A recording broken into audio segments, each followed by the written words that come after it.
Les agradecemos al público, a los que nos han acompañado, los que han venido. Les pedimos a los que están más alejados que se arrimen, hay lugar acá para sentarse.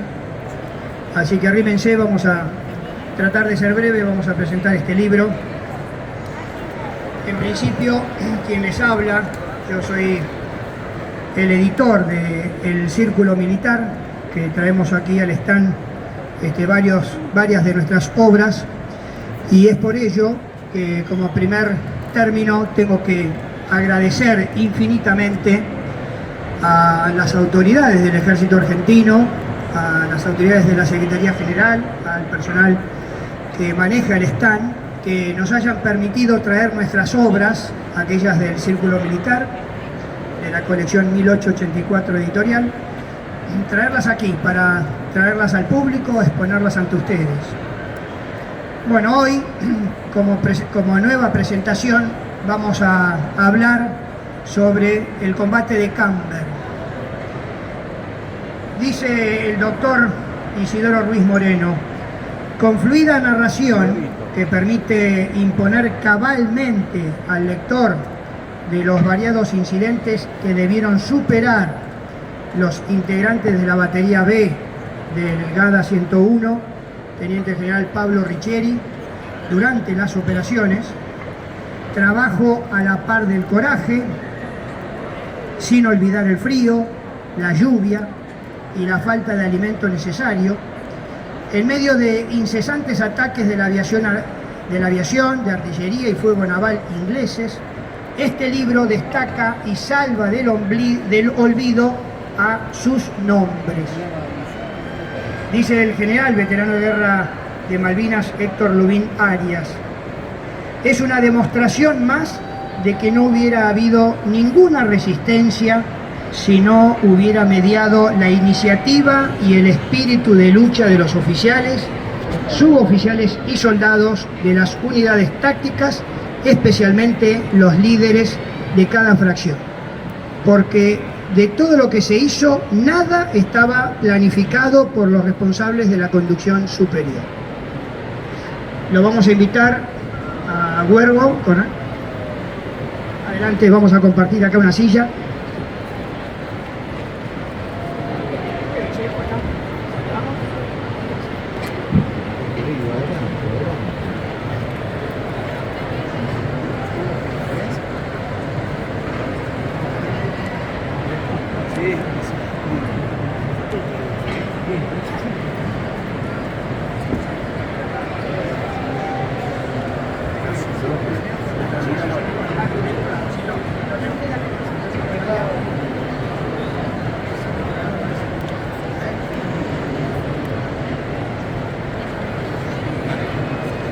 Vení, sentate, ¿querés sentarte?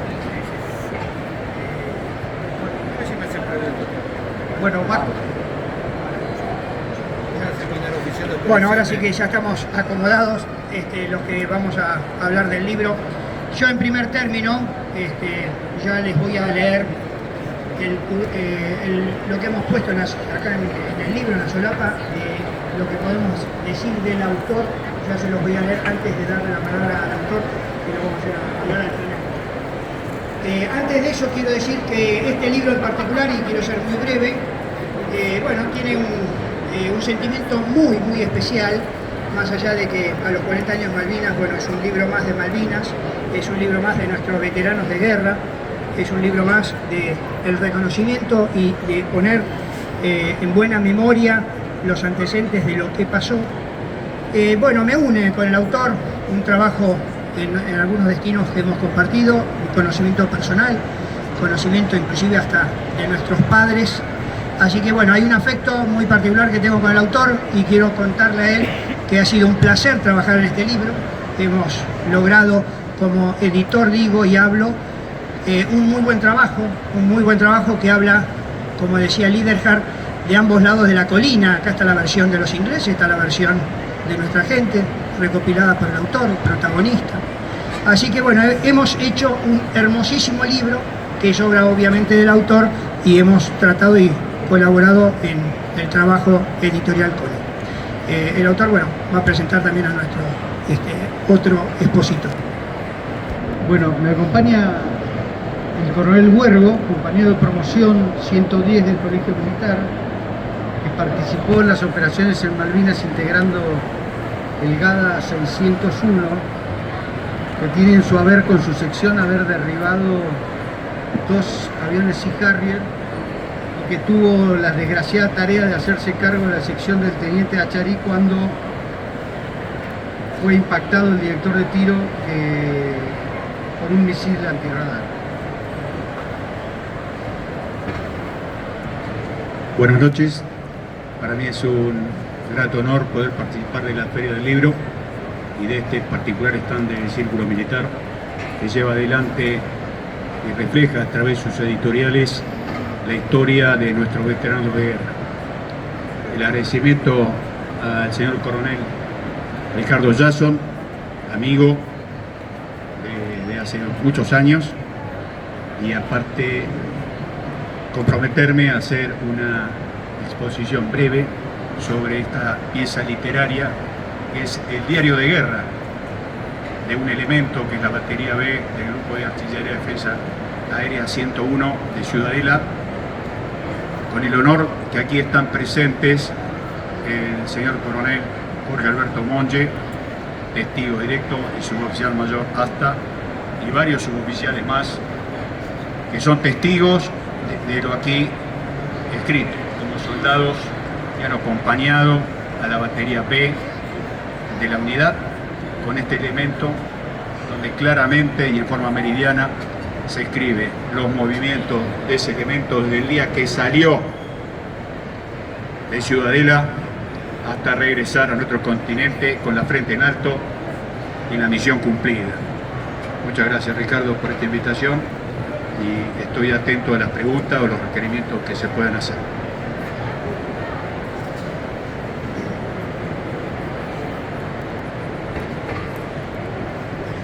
Bueno, vamos a presentarlo al señor coronel veterano de Guerra de Malvinas, Ricardo Jason. Nació el 30 de abril de 1959 en Comodoro Rivadavia, en Chubut, egresado del Liceo Militar General San Martín en diciembre de 1976. Egresó del Colegio Militar de la Nación el 14 de diciembre de 1979 como subteniente del arma de artillería.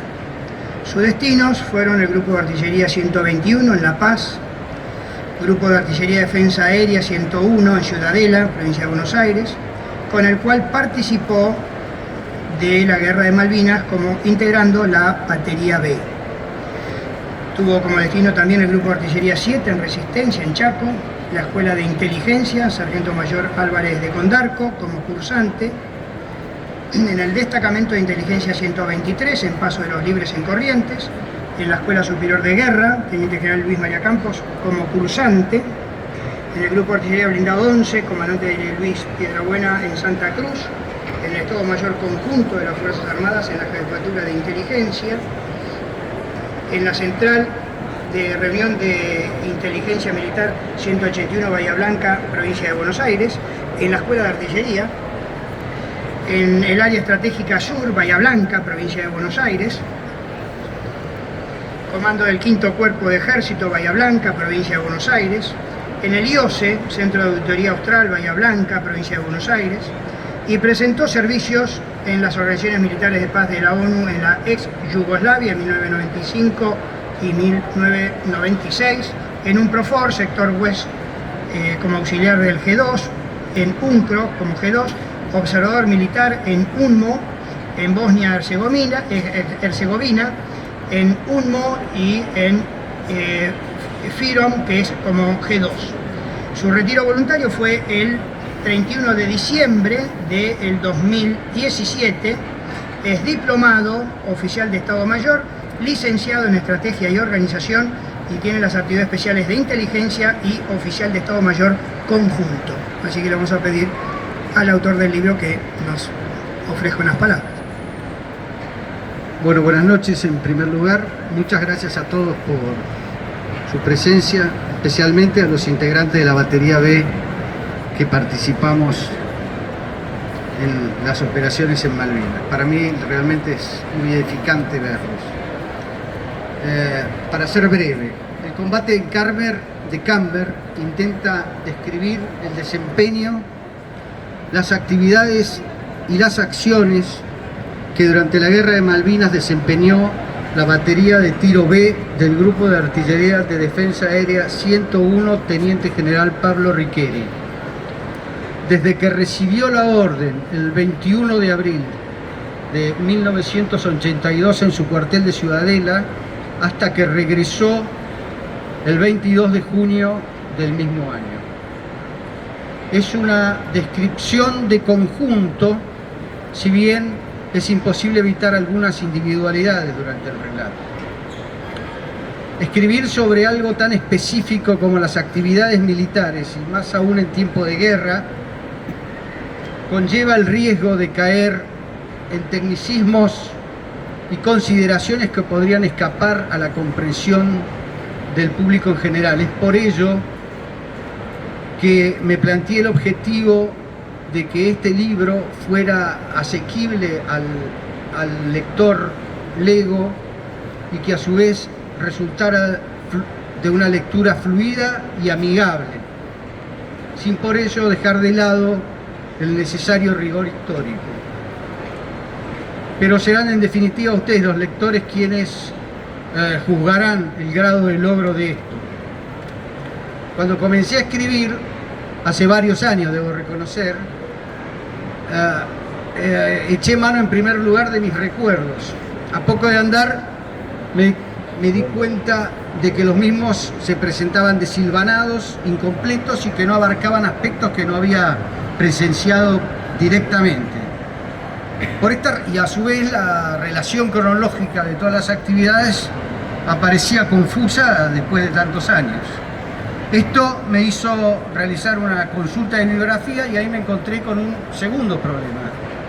De todo lo que se escribió tanto del lado argentino como británico con respecto a la Guerra de Malvinas, las acciones en Camber estaban prácticamente ignoradas. Es un episodio prácticamente desconocido.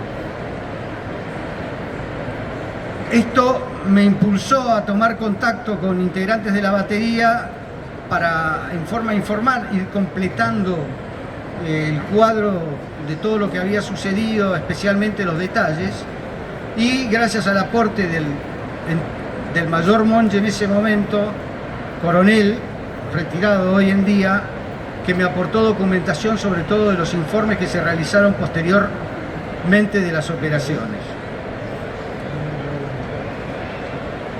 Finalmente, cuando creí que el relato estaba concluido, llegó a mis manos una edición del año 2019 del libro que escribió uno de los jefes de los escuadrones del escuadrón de Fuerzas Especiales británico, precisamente el que atacó en el sector de la batería B, que tiene descripciones y relatos con respecto a la índole de las operaciones en Camber que son realmente reveladores. Así que por esa razón incluí he citado varios de sus párrafos en el libro. Este libro es un tributo a todos los integrantes de la batería B, que como les dije es una historia que no había sido contada y merecía serlo. La subunidad en toda la campaña debió enfrentar diferentes tipos de obstáculos y peligros y que pudo superar con éxito en el cumplimiento de su misión. Para citar algunos y muy brevemente.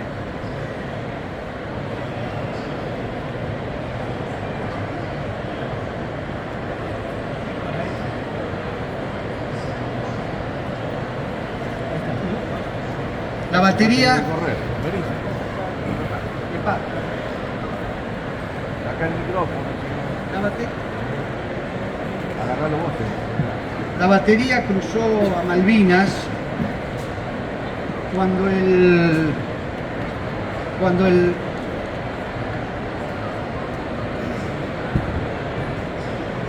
la batería cruzó a Malvinas cuando el bloqueo aéreo y naval británico había alcanzado su máxima expresión, esto es decir, con posterioridad a la reocupación por parte del enemigo de las Islas Georgia, que se había producido el 25 de abril.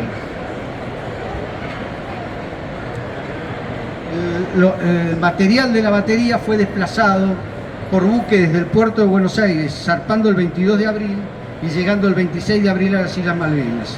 Mientras tanto, el personal fue embarcado en un vuelo de la Fuerza Aérea Argentina desde el Palomar a Comodoro Rivadavia el día 25 de abril y recién pudo cruzar a Malvinas el 29 de abril del año 1982 en 2 vuelos, también de la Fuerza Aérea.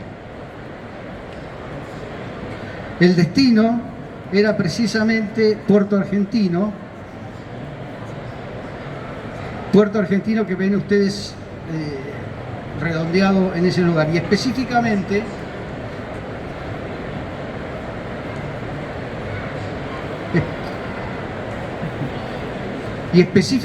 la península de Camber, que ven ustedes dentro de ese círculo rojo.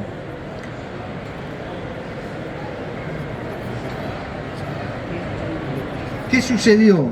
El día 29 de abril, con el arribo de la batería, el buque que transportaba el material todavía no había atracado en Puerto Argentino y no había sido descargado. Y no lo fue incluso hasta el 1 de mayo, en que se inician los ataques aéreos de los británicos. Por esta razón, el buque se desplazó al estrecho de San Carlos, por una razón de seguridad, que es el estrecho que divide las 2 islas. Eso nos planteaba un problema, que nuestra razón de ser, nuestros cañones, se habían alejado del destino que tenían, y eso imponía ir a buscarlos, razón por la cual, y esta es la siguiente gran actividad que fue desarrollar una compleja y arriesgada operación para ir a buscar los cañones y traerlos hacia Puerto Argentino, que consistió básicamente en embarcar en este buque, el Monsunen, un buque de 30 metros de eslora y 6 o 7 metros de manga, que podía desplazar una velocidad de 7 nudos, es decir, unos 13 kilómetros por hora. Aquí embarcamos 2 oficiales, 3 suboficiales, entre ellos el cabo Roberto Busto, y 22 soldados. Con respecto al embarque, hubo 2 soldados que no estaban previstos, uno de la clase 1963, que el encargado de batería lo encontró y lo mandó para embarcar, porque el resto eran todos de la clase 1962, y un soldado Ledesma, que ustedes van a dice el autor acá en el libro. Finalmente llegó el momento de embarcar. El mayor Monge se había adelantado para tomar contacto con el comandante del Monsunen, tal el nombre de la nave asignada, me había llevado con él. Mientras conversaban, el camión que transportaba a nuestra gente se estacionó frente al muelle. Pude ver al soldado Ledesma, mi estafeta, a quien le había encargado que me alcanzara la MAG de la sección. Me llamó la atención que Ledesma tenía también todo su equipo. Descendí por la planchada y caminé a su encuentro. Al estirar mis brazos para recibir el arma de apoyo general, Héctor Armando Ledesma, soldado conscripto de la clase 1962, no me la entregó. En su lugar dijo: mi subteniente, yo voy con ustedes. Déjate de joder, ¿vos sabés a dónde vamos? Sí, me dijeron y quiero ir. Ya me dieron mis raciones, pero vos tenés idea de los riesgos. Mirá que no se sabe si vamos a volver. Para ese entonces el mayor Monge me había explicado la naturaleza de nuestra misión. En pocas palabras, consistía en adelantarnos en un área que se sabía bajo control naval y aéreo de los británicos para recuperar nuestros materiales de un buque que no se conocía a ciencia cierta dónde se encontraba oculto. Para ver si estaba tan seguro, agregué: mira, que nos vamos a cagar a tiro con los ingleses. Sí, mi subteniente, si usted va, yo voy. Yo soy su estafeta y mi lugar es al lado suyo. Yo voy con ustedes. Una sensación de emocionado orgullo recorrió mi espalda y se me hizo un nudo en la garganta. Sin habla le indiqué que con una seña que se incorporara a la columna de tropa que subía por la planchada del buque, permanecí un instante con los puños cerrados y apoyados en la cintura, luego me encaminé por la misma planchada, fui el último en subir a bordo. Bueno, más o menos la lectura esta ha explicado de qué se trataba la operación y consistía precisamente en eso. Partiendo de Puerto Argentino, pegados a la costa para evitar ser captados por los radares de los buques enemigos, llegar hasta Bahía Fox, Bahía Zorro, para transbordar a nuestro buque los cañones de 30 milímetros de nuestra dotación. Esto, que parece solo un transporte, fue una sucesión de hechos complicados. Para empezar, el mismo momento de la zarpada, cuando un almirante fue a despedir el buque, se desató un ataque aéreo en la zona del aeropuerto, con lo cual se terminó toda la despedida y el comandante del buque ordenó inmediatamente zarpar. Finalmente, y navegando a esta altura aproximadamente, nos enteramos del hundimiento del crucero General Belgrano, y en el mismo momento se había desatado una tormenta de verdaderas proporciones importantes, y al respecto podemos leer algo. El viento huracanado, que fue calculado superior a los 100 kilómetros por hora, aullaba intensamente y la incesante lluvia se estrellaba con violencia extraordinaria contra la superestructura del barco. Los vidrios del puente estaban prácticamente ciegos. Las olas parecían edificios coronados de espuma blanca. En un momento el Monsunen se empeñaba en remontar una ola y parecía que no alcanzaría la cresta. La nave vibraba por el esfuerzo del motor en oposición a la fuerza y la altura del mar que debía sortearse. En otro, cuando la vibración cesaba abruptamente, el buque se zambullía casi verticalmente hacia el valle. El timonel luchaba denodadamente para mantener la dirección durante el descenso hacia el fondo, que se veía lejano. Al siguiente instante aparecía la próxima ola gigante que se abalanzaba, imponente, maciza y amenazante. Cuando la proa se hundía en la base de la siguiente ola, el buque parecía detenerse y pasaba unos segundos hasta que emergía y empezaba a cortar lentamente el mar, iniciando nuevamente el ascenso hacia la cúspide de la espuma. Otro aspecto ocupaba también la atención del comandante del Monsunen y de su tripulación.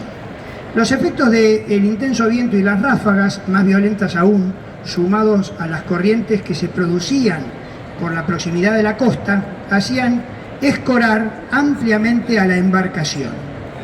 En varias oportunidades esta inclinación alcanzó los 45 grados, lo que fue vivido con tensión por los marinos en el puente, pues existía serio riesgo de tumbar o dar vuelta de campana. Con el paso de las horas, el tiempo, el mar y la navegación fueron empeorando. Ya próximos a la isla Bougainville, la situación se tornó insostenible. El teniente de navío Gopsevich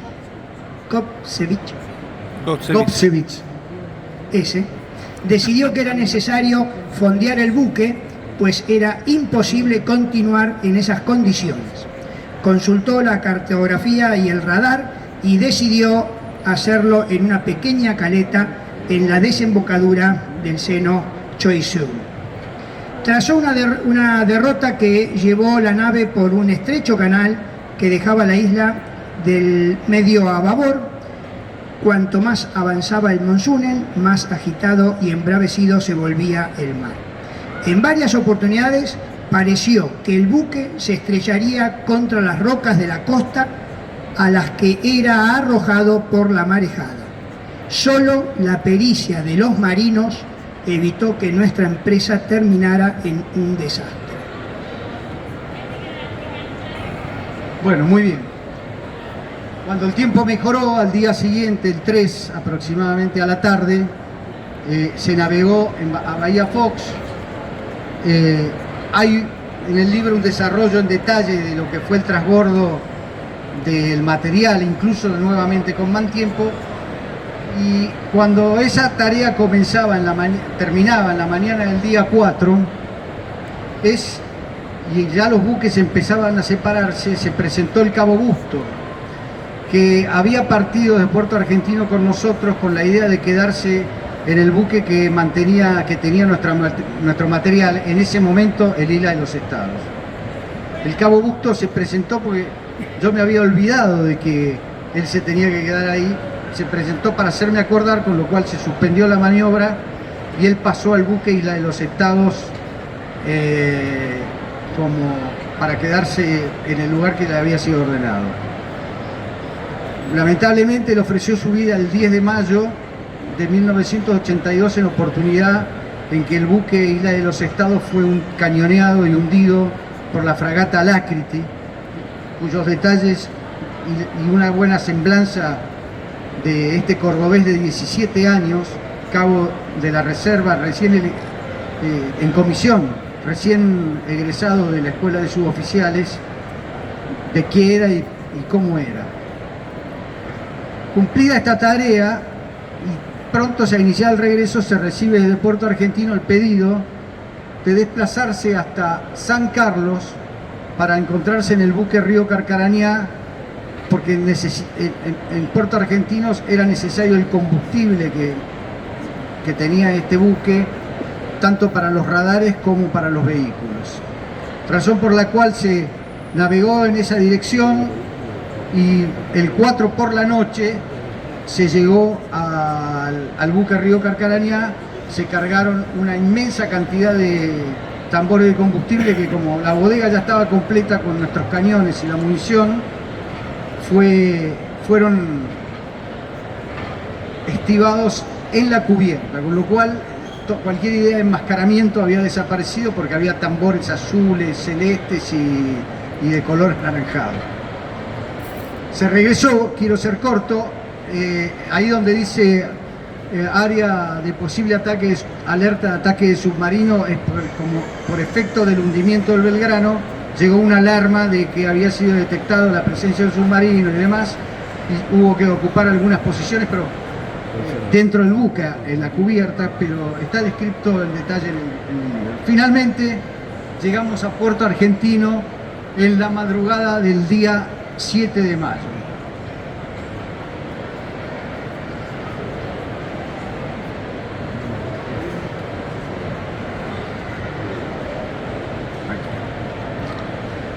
¿Qué es lo que sucedió? Y acá es la siguiente tarea que realizó la subunidad. Ya estábamos con los cañones en Puerto Argentino y había que llevarlos a la posición en Camber, pero no teníamos ni nuestros vehículos y tampoco había caminos, razón por la cual era necesario transportar tanto el personal como las piezas de fuego a esa península. Por lo cual se decidió que se realizara mediante una operación helitransportada. El problema era que la batería no estaba instruida ni tenía procedimientos desarrollados para ese tipo de operación.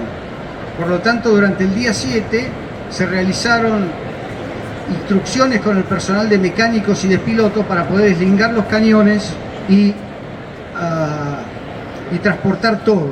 Ese transporte, ese movimiento se realizó entre los días 8 y 9 de mayo, con muchas interrupciones producto de los ataques aéreos y de los bombardeos navales de los ingleses que obligaban a suspender las operaciones.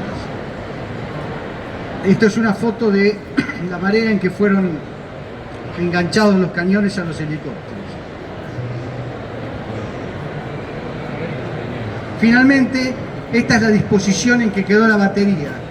Cada uno de estos circulitos que ustedes ven es un cañón antiaéreo, cubriendo toda la península de Camber y una parte de Wireless Ridge a la izquierda. La idea de poner los cañones en una línea era porque se había detectado durante los ataques del 1 de mayo que estas aguas servían de avenida de aproximación a baja altura para los aviones ingleses, y esto era un ángulo muerto que no permitía tirar a los cañones de Huerta Argentino si se aproximaban volando muy bajo. Por esa razón se los ubicó en una línea. El frente que cubría aproximadamente era de 4.700 metros.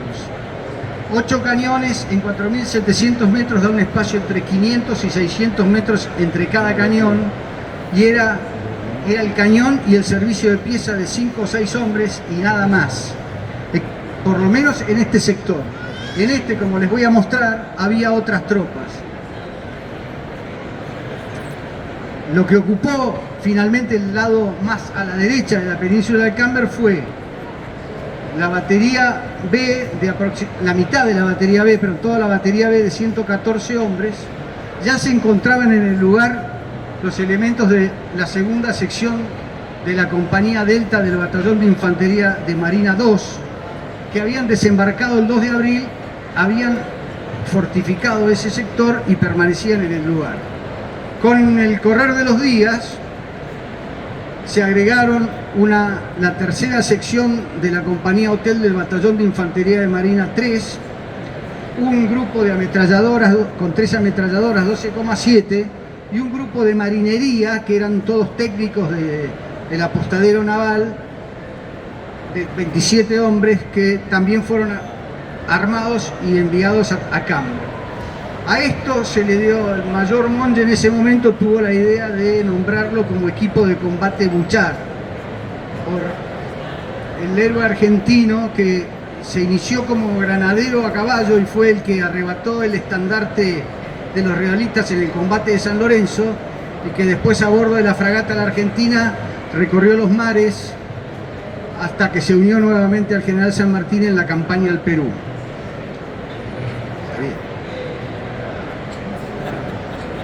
Aquí tienen ustedes una vista de Camber, de la península de Camber vista desde Whorley Ridge, es decir, del oeste al este. A la derecha, allá tienen a Puerto Argentino, y acá la otra lengua de agua por la que se aproximaban los aviones ingleses. Luego de la ocupación de la posición, la batería tuvo un periodo de soportar el fuego del enemigo y fundamentalmente sobrevivir en el terreno y mantener su actitud de combate y cumplir sus misiones como artillería antiaérea dentro de las limitaciones de sus cañones, porque estos cañones nuestros, prácticamente obsoletos, solo permitían tirar a un blanco que uno estuviera viendo, no permitían conectarse con ningún tipo de radar. Entonces se recibía por teléfono las direcciones de aproximación de los ataques, y si se veían los blancos se tiraban.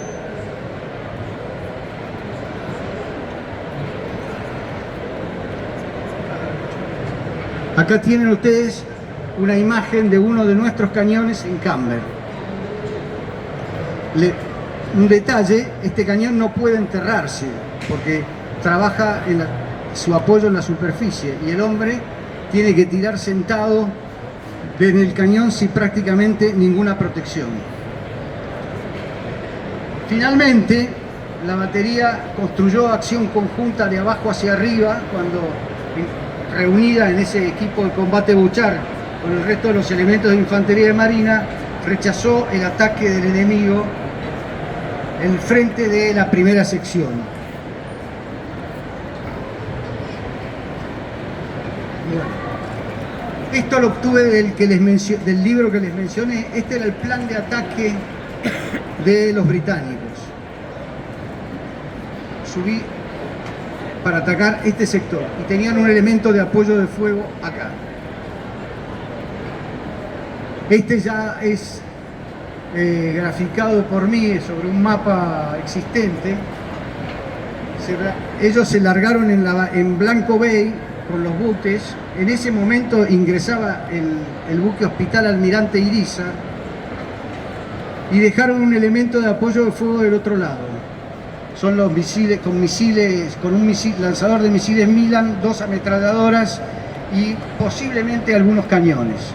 Y atacaron en este lugar, que es donde justo y afortunadamente estaba el grueso del dispositivo del equipo de combate Buchar y de la batería B.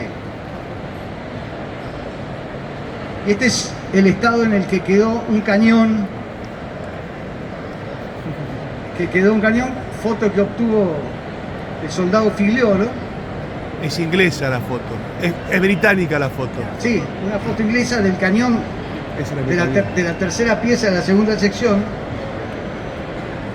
del estado en que en que se encontraron estos cañones tiempo después. Pero fundamentalmente para darles una idea de lo que eran los cañones y las posiciones en campo. Bueno, con esto termina la parte de la exposición de las actividades de la batería B.